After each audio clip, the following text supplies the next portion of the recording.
स्त्री पर बुरी नजर विनाश का रास्ता है। पढ़े और जाने की स्त्री पर बुरी नजर डालने वाला कितना ही बड़ा पुण्य का भागी हो, उसी वक्त उसका विनाश निश्चित है। आज के वक्त स्त्री को एक वस्तु समझने वाले, उस पर बुरी नजर रखने वाले कितना भी बच जाए, पर ईश्वर के दंड से बचना नामुमकिन है।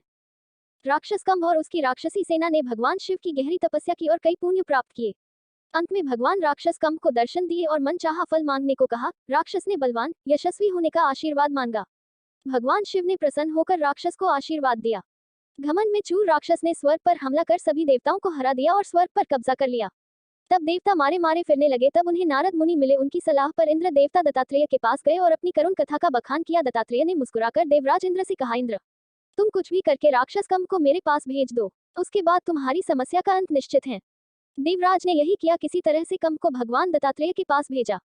उस वक्त दत्तात्रेय के साथ माता लक्ष्मी बैठी थी, जिन्हें देख राक्षस मंत्र मुग्ध हो गया और उनका हरण कर राक्षस कंभ उन्हें अपने साथ ले गया। यह देख देवराज ने परेशान होकर भगवान से पूछा, यह क्या हो रहा है, आप कुछ करते क्यों नहीं? भगवान ने कहा, तुम्हारे कारण हुआ, तुम ही जाओ और माता लक्ष्मी को सही सलामत लाओ। इंद्र ने कहा, कंभ को भगवान शिव का आशीर्वाद प्राप्त है, देवता उसे नहीं हरा सकते।